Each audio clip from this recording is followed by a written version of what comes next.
telur biasanya milihnya yang kayak gimana sih? Yang rada cakep dah. Dikit ini yang warnanya rada coklat-coklat gitu. Saya pilih yang warna cangkangnya itu cerah, coklat cerah. Yang bagus, yang bersih, yang merah-merah.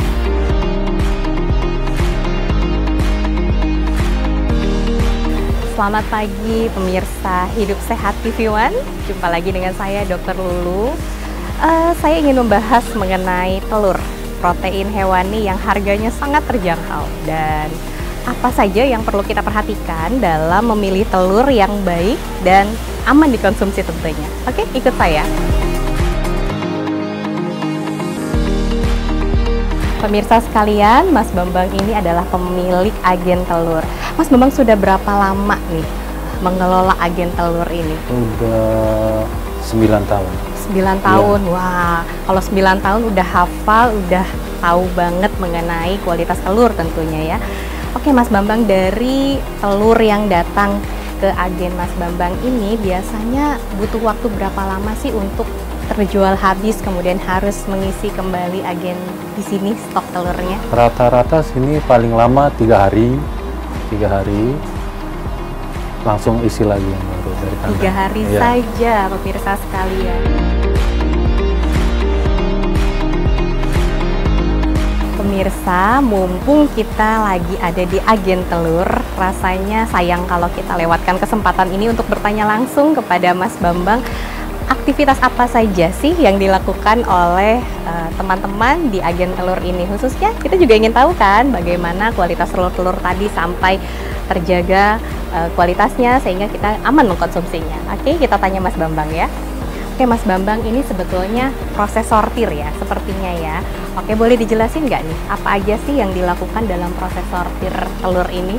Setelah datang dari truk, kita sortirnya antara yang pecah dengan yang bagus gitu. Lalu kemudian pembersihan, lalu kemudian timbang ulang. Oh oke, berarti yang dibersihkan ini si cangkang telurnya ya. Betul. Membersihkan dari kotoran yang tersisa mungkin seperti itu.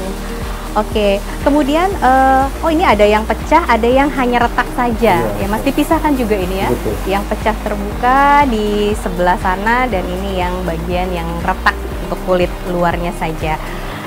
Oke, setelah dibersihkan mungkin baru disatukan seperti itu. Iya, betul. Oke. Ditimbang ulang ya. Ditimbang ulang. Ada kemungkinan untuk berkurang ya timbangannya? Karena ada yang pecah, jadi ditukar untuk supaya timbangan sama. Ya. Berdasarkan info yang didapatkan dari Mas Bambang tadi, pemirsa sekalian, bahwa telur yang sudah retak sebetulnya masih bisa kita manfaatkan. Hanya saja mungkin kita harus sortir kembali yang retak atau yang sudah pecah sih.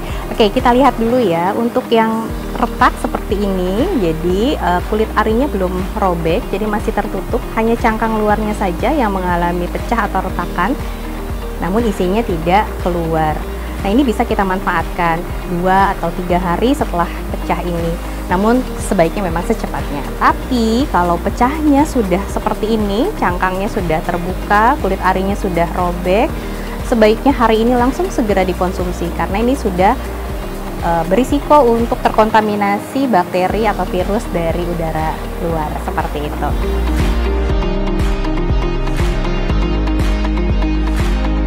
Pemirsa Hidup Sehat TV One, kalau kita belanja telur di pasar pasti ibu-ibu cenderung memilih telur dengan ukuran yang besar atau yang kecil.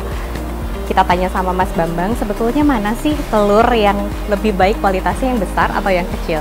Gimana Mas Bambang? Mana lebih baik ukuran telur besar atau yang kecil?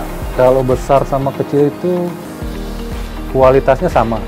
Yang penting warna kulit lebih cerah dan tidak busuk dan tidak kusam gitu maksudnya. Jadi ternyata salah satu tips untuk memilih telur yang sehat saat kita berbelanja tentunya pastikan cangkang telurnya tidak kusam seperti itu. Kemudian untuk telur omega, mungkin pernah ibu-ibu sekalian mirsa di rumah tahu juga atau mengkonsumsi bahkan mengenai telur omega. Itu perbedaannya apa dengan telur ayam pada umumnya? Telur omega itu telur ayam omega kadar omeganya lebih tinggi dari telur biasa. Jadi itu bagus buat pertumbuhan dan otak biasanya. Mungkin secara ukuran, apakah ada perbedaan untuk telur omega dengan telur ayam pada umumnya? Kalau ukuran sama juga, ada yang besar, ada yang kecil. Jadi tidak menjadi parameter ya. Betul. Untuk telur omega apakah lebih besar atau lebih kecil daripada telur ayam pada umumnya. Baik pemirsa Hidup Sehat TV One, saya akan membagikan tips mengenai bagaimana sih cara memilih telur yang baik dan aman untuk kita konsumsi. Yang pertama, pastikan saat kita memilih telur, cangkangnya masih utuh, tidak retak atau bahkan terbuka. Yang kedua, pastikan cangkangnya juga warnanya tidak kusam, masih kelihatan fresh gitu. Yang berikutnya adalah kalau memang memungkinkan kita gunakan senter atau lampu untuk menerawang bagian dalam telur. Sehingga kalau tampak ada gumpalan di dalam bayangan telur tersebut, bisa dipastikan telur tersebut sudah tidak lagi aman atau tidak lagi baik untuk dikonsumsi. Berikutnya adalah kalau tidak memungkinkan untuk kita menggunakan senter, kita bisa mengocok telur tersebut. Dan apabila saat dikocok telur tersebut bersuara, bisa dipastikan telur tersebut sudah tidak lagi aman untuk kita konsumsi. Setelah ini saya akan membagikan juga bagaimana tips menyimpan telur atau stok yang aman telur di rumah.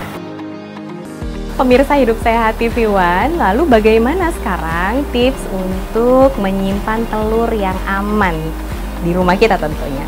Yang pertama, idealnya telur disimpan dalam suhu ruang itu bisa bertahan sekitar 14 hari. Namun seperti yang tadi sudah kita diskusikan, kita ngobrol-ngobrol dengan pemilik agen telur Mas Bambang, bahwa umumnya telur sudah berada sekitar 3-5 hari di agen. Sehingga menurut saya lebih aman kalau telur paling lama dikonsumsi adalah 7 hari setelah kita membelinya. Yang berikutnya, kalau ingin menyimpan di kulkas itu jauh lebih baik lagi. Bahkan telur bisa bertahan lebih lama, bahkan bisa bertahan sampai 30 hari lamanya. Hanya saja penyimpanannya saran saya tidak di pintu kulkas. Karena apa? Pada area pintu kulkas tersebut adalah area yang paling sering dibuka dan ditutup, sehingga kestabilan suhunya tidak bisa terjaga. Jadi baiknya telur-telur tersebut setelah dibersihkan dengan air mengalir, kemudian dikeringkan dan dimasukkan ke dalam kotak wadah tertutup, baru kita simpan di dalam lemari pendingin atau chiller di bagian dalam, sehingga kestabilan suhu dari lemari pendingin tersebut terjaga, dan tentunya kualitas telur kita tetap terjaga untuk dikonsumsi. Yang tak kalah pentingnya, selain penyimpanan dan pemilihan telur yang baik, tentu saja pengolahan dari telur itu sendiri. Bagaimana supaya kita mendapatkan manfaat telur secara optimal? Yes, proses pemasakannya. Pertama, pastikan telur dimasak dengan baik dan benar. Jadi hindari mengkonsumsi telur dalam keadaan masih mentah. Kenapa? Karena dikhawatirkan masih ada kontaminasi bakteri atau virus yang masih hidup di dalam telur tersebut.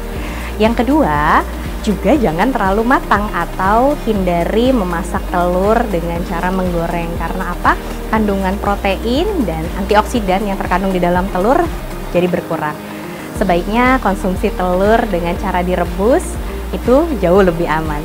Pemirsa Hidup Sehat TV One, semoga apa yang sudah saya sampaikan bermanfaat. Saya Dr. Lulu untuk Hidup Sehat bersama TV One.